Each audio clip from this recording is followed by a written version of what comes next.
So this is 1 Timothy chapter 3, the scripture for the 28th of September.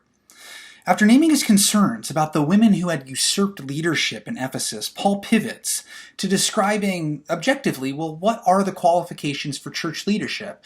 He's given a negative example. Let's give some positive examples here.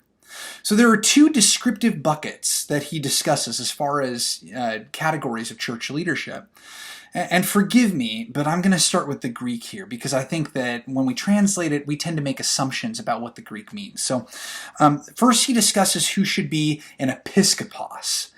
This word is often translated bishop or overseer, sometimes shepherd.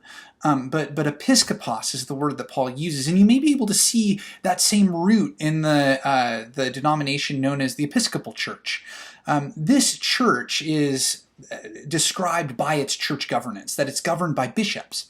And this is in contrast, perhaps, to the Presbyterian Church, which is governed by elders who comprise councils. So instead of at each point up the ladder, you have one person, like a bishop. In the Presbyterian Church, at each point up the ladder, you have a committee of people, sort of to keep any one person's blind spots from dominating the process, as it were. So here, episkopos may refer to a pastor, an elder, a bishop, anyone in authority at any level of church governance. And the qualifications are pretty comprehensive. Interestingly, I think many of the qualifications aren't directly tied to the work that this person's doing. Paul doesn't say they need a seminary degree. Of course, that would have been a little bit coming out of his time frame, right? But Paul doesn't say that, these people need to know the Old Testament backwards and forwards. He does say they need to be good teachers, but primarily, some of the commands and some of the expectations Paul has for these folks who are going to be leading the church is that, they need to be married to one person. They need to be a good household manager. And I think this is because our faith refuses to be restricted simply to the scope of religious institution stuff, right? Our faith kind of seeps into every part of our life. It permeates every bucket of our lives, so that how we act at home with people we love is going to be influenced by what it is we actually believe. So I think that the patterns of how we live are going to reveal how important our faith actually is. So one way to get a feel of somebody's faith is to watch how they interact with their kids, or watch how they interact with their parents or other people who live in their house.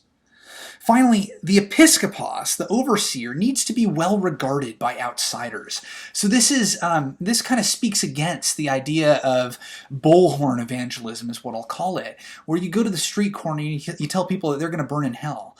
We're not called to be doormats as Christians or to always be agreeable, but we need to be well regarded by outsiders, which means that we need to be winsome. We need to be gentle. We can't be brash or abrupt in our faith. Paul's second office that he talks about is the office of diakonos. You may understand that word because it sounds sort of like deacon, and you'd be correct. We see deacons manifest themselves, I believe, in Acts 6 or Acts 7, where the church needs to appoint people to tend to the feeding of the widows and the other needy folks in their midst. Now, however, in this case, and how diakonos is used elsewhere in Scripture, it can also mean minister, which would, make me think of a pastor. So there's some ambiguity as to what exactly Paul had in mind here. Regardless, we see many of the same qualifications here for deacons, for diakonos, as we do for the episkopos. And not to beat a dead horse, but Paul names multiple times how important it is for church leaders to manage their house as well. This highlights a larger point, I think, encompassing Paul's guidance here, that you need to set your house in order before telling the world how it needs to be run. The doxology that Paul ends with in chapter 3 has a hymn-like quality to it. Every detail that Paul commands about theology, about church structure, anything in that regard is, I think, focused on this hymn or a version of it. It's aimed toward the hope that our lives also ought to be directed toward the goal of proclaiming Christ so that he's believed in throughout the world. Now I wonder, how does your private life testify to your faith? That's all for 1 Timothy chapter 3. Tomorrow, the 29th, we'll look at 1 Timothy chapter 4. May God bless you in your reading of Scripture.